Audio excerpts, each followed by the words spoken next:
Selamat malam Bapak Ibu Saudara-saudara yang dikasihi oleh Tuhan Yesus Kristus.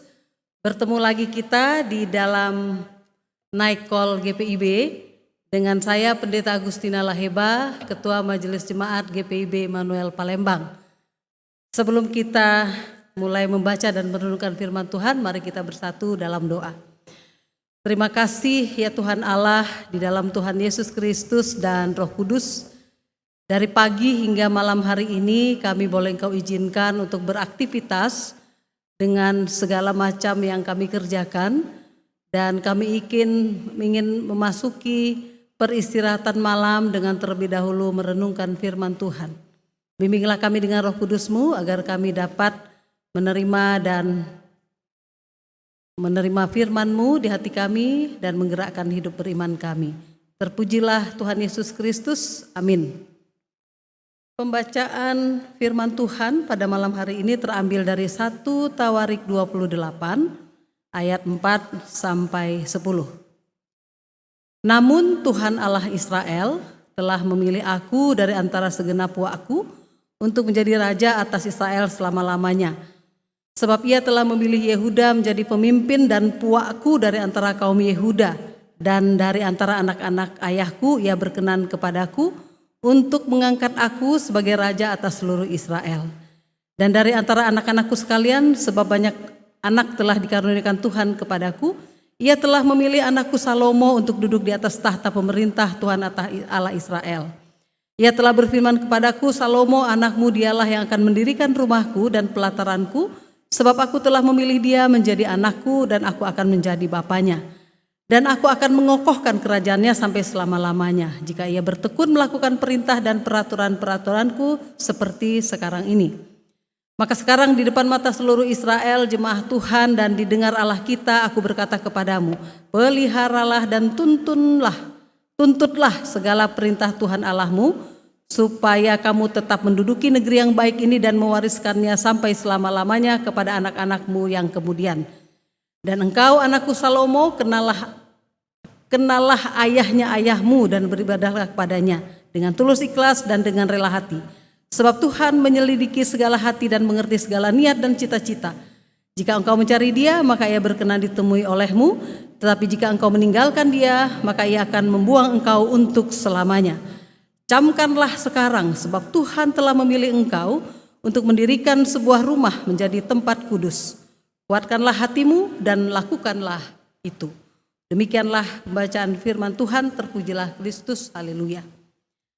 Bapak Ibu Saudara-saudara, berdasarkan pilihan Tuhan, kita tahu Salomo ditetapkan sebagai raja dan ia mengemban tugas khusus, yaitu membangun bait Allah bagi Tuhan. Tugas yang sebenarnya Daud ingin sekali melakukannya dan meminta begitu sangat kepada Tuhan. Tapi Tuhan bilang tidak, karena tangan Daud terlalu berlumuran darah dan Tuhan tidak mengizinkan rumahnya dibangun oleh orang yang terlalu banyak menumpahkan darah. Dan Tuhan mempercayakan tugas besar itu kepada Salomo anaknya. Nah, saya teringat jauh di masa lalu di Eropa pada tahun 1300-an terjadi pandemik penyakit pes yang mematikan kurang lebih 30% populasi manusia. Dan peristiwa ini dikenal dengan nama Black Death atau kematian hitam. Dan itu sungguh-sungguh merubah peta sejarah Eropa. Salah satu dampak dari wabah itu juga terkena di dalam gereja. Ada dua dampak akibat Black Death itu pada kehidupan bergereja di Eropa. Yang pertama, terjadi semacam skeptisisme atau sikap yang sangat pesimis tentang peran dan daya gereja dalam mengatasi kematian dan sakit penyakit. Gereja pada waktu itu mengatakan bahwa wabah itu adalah hukuman Tuhan atas dosa-dosa manusia sehingga manusia harus bertobat. Jadi meskipun gereja mendorong untuk melakukan banyak ritual, doa, pelayanan pengakuan dosa, ritual pembersihan diri. Kalau di Indonesia bisa disebut diruat gitu ya. Tetapi laju kematian justru sama sekali tidak menunjukkan penurunan. Justru semakin meningkat dan kematian semakin terjadi dengan masif. Nah, Akibatnya masyarakat yang selama ini memandang gereja sebagai pusat keselamatan, kejayaan, dan kebaikan betul-betul mengalami sikap yang apatis terhadap keberadaan gereja. Dan gereja betul-betul kehilangan kewibawaannya. Masyarakat yang selama ini begitu percaya kuasa gereja, mempertanyakan dan meragukan kuasa gereja atas hidup mereka. Itu dampak yang pertama.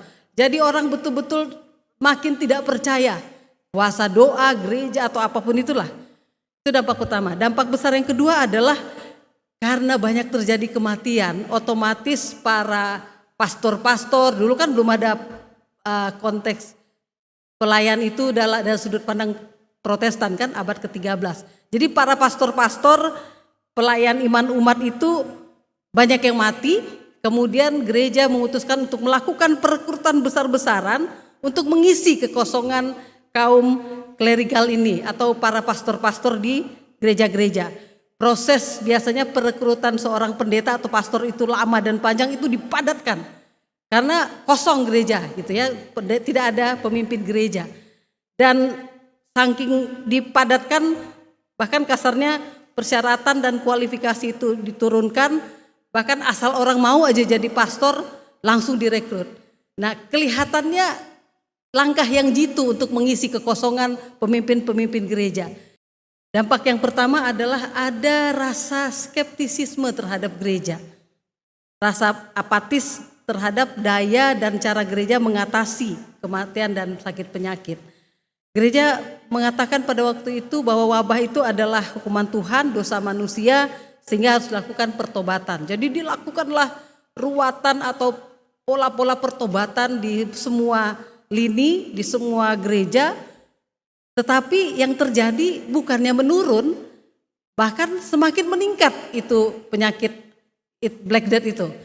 Lama-lama orang semakin tidak percaya lagi terhadap daya gereja untuk mengatasi segala macam persoalan, terutama terhadap sakit dan kematian yang menyebar. Gereja kehilangan kewibawaan, masyarakat mulai mempertanyakan dan ragu atas kuasa gereja atas hidup mereka. Dampak besar yang kedua adalah gereja melakukan rekrutmen besar-besaran terhadap pengisian para pastor-pastor yang melayani umat. Karena banyak yang mati, mereka kemudian secara massal membuka perekrutan dan itu asal. Pola rekrutan itu kualifikasinya diturunkan, kemudian asal ada yang mau diterima. Akibatnya orang-orang yang menjadi pemimpin gereja itu orang-orang yang motivasinya tidak benar, dan kemudian bahkan memanfaatkan situasi yang berat itu dengan menakut-nakuti umat terkait dengan hukuman Tuhan. Bahkan itulah yang menjadi pemicu abad ke-15 gereja Katolik pada masa itu melakukan menjual surat pengampunan dosa yang diprotes habis-habisan oleh Martin Luther, yang kemudian menjadi bibit gerakan Protestan pada abad ke-15. Jadi begitu fatalnya kesalahan gereja, sehingga itu membuat gereja jatuh dalam sikap yang terburu-buru dan sangat merugikan masa depan kehidupan bergereja sampai abad ke-15 terjadi perpecahan. Namun pada sisi yang lain, dampak positif dari Black Death itu justru terjadi penghapusan perbudakan di seluruh Eropa. Nah, Bapak Ibu yang dikasih oleh Tuhan, kalau kita lihat sama seperti Salomo, gereja dipilih Allah demi suatu panggilan. Ada tugas-tugas yang harus dipenuhi. Nah, saat ini gereja di seluruh dunia menghadapi krisis yang sama mematikannya dengan Black Death yang terjadi pada abad 13, dan ini bahkan rasanya lebih parah lagi dalam skala global gitu. Nah, namun yang harus kita ingat bersama, gereja tetap harus melakukan panggilannya seperti yang diucapkan Daud pada Salomo.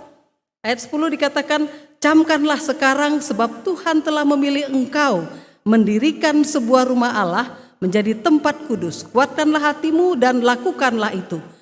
Gereja harus tetap melakukan panggilannya, karena itu gereja harus kuat.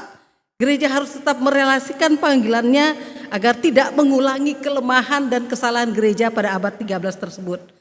Krisis tidak boleh menghentikan langkah kita membangun bait Allah di tengah-tengah umat. Membangun bait Allah di masa Covid ini, membangun seperti apa? Itu yang perlu kita pertanyakan. Nah, ada 3 hal yang perlu kita imani di tengah-tengah COVID ini yang masih melanda kita, bahkan semakin memuncak di akhir tahun ini. Jelas-jelas yang pertama adalah kita harus tetap berpengharapan teguh dan tabah untuk tidak menyerah dalam situasi sesulit apapun. Menjelang akhir tahun, puncak-puncaknya COVID yang merajalela, rumah sakit penuh, dan pemerintah sepakat untuk memperketat semua perjalanan orang keluar dalam situasi apapun. Tetapi tetap ketabahan, keteguhan hati dengan dampak-dampak yang sudah kita rasakan jangan pernah membuat kita patah, lemah, apalagi hancur. Ketabahan, keteguhan hati, menguatkan diri harus lebih kuat menguasai kita. Yang kedua, tetap harus berbagi. Justru dalam kesusahan, bukan dalam kebaikan dan kemakmuran yang kita miliki. Justru disitulah ujian seorang anak Tuhan, orang beriman. Kalau kita berbagi ketika kita punya banyak, apa bedanya dengan orang yang tidak mengenal Tuhan? Karena semua orang juga bisa berbagi ketika dia punya banyak, walaupun tidak juga. Ada justru orang makin banyak, makin kaya, makin pelit gitu. Tetapi secara logika orang memberi kalau dia sudah save dulu gitu. Tetapi iman Kristen mengajarkan mau kamu save atau tidak save, ketika aku perintahkan memberi, kamu ada orang yang lebih susah dari kamu, kau harus beri. Itu yang harus menjadi ciri khas orang Kristen. Memberi justru bukan ketika dalam situasi baik, justru dalam situasi kita juga sedang deg-degan. Hidup kita bisa survive atau tidak. Yang ketiga, memulihkan relasi dalam keluarga. COVID ini betul-betul membuat kita tidak bisa kemana-mana. Ketika tidak COVID, kita bisa memilih. Kalau kita lagi gak senang dengan suami atau pasangan kita, dia di rumah, kita pergi. Ya, kita pergi, dia di rumah, atau apa, kita bisa menghindar. Tetapi COVID mengajarkan kita tidak bisa kemana-mana. Hadapilah persoalanmu, pulihkan, akui, minta pengampunan, damaikan. Kalau kita mau bertahan dalam keluarga. Kalau tidak ya kita mati sama-sama karena COVID. Karena terus bertengkar, berkonflik, imun lemah, habislah kita. Jadi situasi ini justru menjadi tantangan kita untuk memulihkan relasi dalam keluarga. Yang ketiga, berjarak secara fisik bukan alasan untuk tidak memberi perhatian dan kepedulian. Berjarak fisik bukan berarti kita semakin individual, tapi jarak fisik justru tetap menantang kita untuk bisakah kita tetap say hello, minimal say hello, tanya kabar dan sebagainya dan sebagainya. Bapak Ibu yang dikasihi Tuhan, yang paling penting secara lembaga kita harus tidak terburu-buru mengambil keputusan dan sikap-sikap dalam mengantisipasi COVID di dalam gereja sebagai satu persekutuan. Maka itu Majelis Sinode juga tidak terburu-buru mengambil keputusan terkait situasi-situasi PS yang kita tunda dalam 1 tahun ke depan dan materi-materi PS yang betul-betul tetap dipersiapkan dengan sebaik-baiknya, tidak ceroboh. Itu semua dilakukan demi kita tidak mengulangi kesalahan yang sama, peristiwa Black Death di abad ke-13 yang lalu.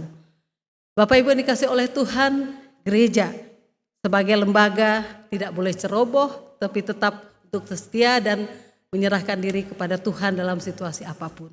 Dengan demikian, mengakhiri tahun ini kita tetap setia dan berjuang bersama Tuhan Sang Immanuel itu, sehingga kita bisa bertahan sampai akhir. Tuhan memberkati kita, tetap teguh hari ini sampai kapanpun. Amin. Kita akan menaikkan doa dalam menutup renungan ini. Mari kita berdoa. Terima kasih Tuhan, dari pagi sampai malam hari ini kami Engkau berikan kesehatan, kekuatan dan keberserahan yang penuh. Menjelang akhir tahun kami melihat kebaikan Tuhan yang datang melalui putra-Mu Tuhan Yesus. Itu membuat kami semakin diteguhkan. Allah Sang Immanuel itu tetap dekat di hati, tak pernah meninggalkan kami, sehingga kami dimampukan untuk diizinkan hidup sampai sekarang, menikmati anugerah Tuhan. Bahkan dalam keyakinan iman kami diizinkan memasuki tahun yang baru. Ya Tuhan Allah, dalam Tuhan Yesus Kristus dan Allah Bapa serta Roh Kudus, ke dalam tangan-Mu kami serahkan semua upaya pemerintah untuk memberkati para tenaga medis dan tenaga-tenaga yang berupaya menangani pasien COVID, kebijakan-kebijakan ekonomi oleh pemerintah terkait COVID pandemik ini, dan semua orang yang terkena dampak. Tuhan berikan kami kekuatan, karena Immanuel itu telah datang dulu sampai hari ini dan kapanpun, sehingga kami dimampukan melewati segala perkara, menjalani kehidupan. Biarlah kami boleh memasuki istirahat malam hari ini dengan penuh penyerahan diri, dan Tuhan berkati kami semua dalam kasih karunia-Mu. Berkatilah gereja GPIB, Majelis Sinode, semua para pendeta dimanapun berada, sehingga mereka juga tetap setia diberkati Tuhan menjalankan tugas panggilannya. Inilah doa permohonan kami. Doa ini kami naikkan di dalam nama Tuhan Yesus, di dalam nama Allah Bapa dan Roh Kudus yang selalu merangkul dan memelihara hidup kami sampai hari ini. Terpujilah nama-Mu kekal selamanya. Amin.